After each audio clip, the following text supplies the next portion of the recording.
Law. Joining me right now, Cato Institute Senior Fellow, Ilya Shapiro. Good to see you. Thoughts?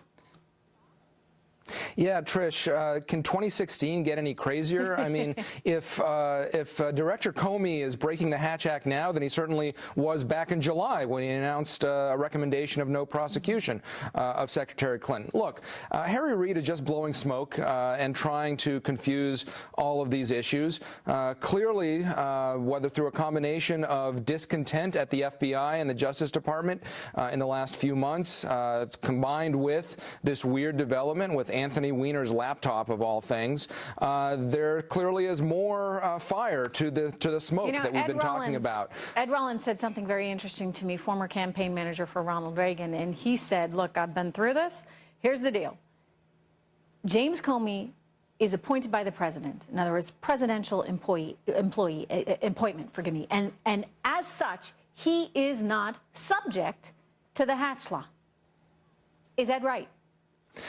There are still certain types of restrictions. He's not a typical political appointee like in the top echelons of the various cabinet departments. The FBI director is actually independent in certain respects, and so there are different laws that apply to him. But certainly this is not him going out campaigning or even so much as putting a bumper sticker on his car. He's performing his official duties. Again, there's nothing to do with what Harry Reid is talking about. What's interesting, though, here is that Secretary Clinton, of course, has said, let's just release all the emails and the American people can judge. She's being very Can't she do that herself? Savvy with that. I mean, why doesn't she? What's that?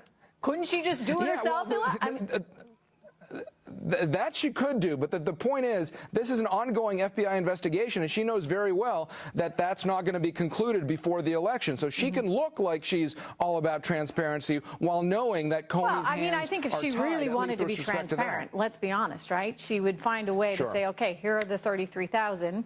Here's what I took from the public domain, and here you go, FBI, take a look at it, have at it. Let's really have full transparency here, but she's not willing to do that. Except she wiped them with a cloth, right? She wiped them with a cloth, which might have deleted some. So it just may happen to be that they are on Anthony Weiner and Huma Abedin's home computer. Yeah. I guess that's the weird twist in all of this. Go ahead. And Huma, as far as I know, has not been immunized or given any sort of deal. So we'll see whether Secretary Clinton or anyone else. I mean, this investigation will continue after the election, whatever happens. There are also reports that the Clinton camp is advising Hillary Clinton to distance herself from Huma, who obviously is being increasingly considered a liability in all of this. So good to see you, sir. Thank you so much. Appreciate it. All right. Good to see you, Trish. A fresh batch of WikiLeaks.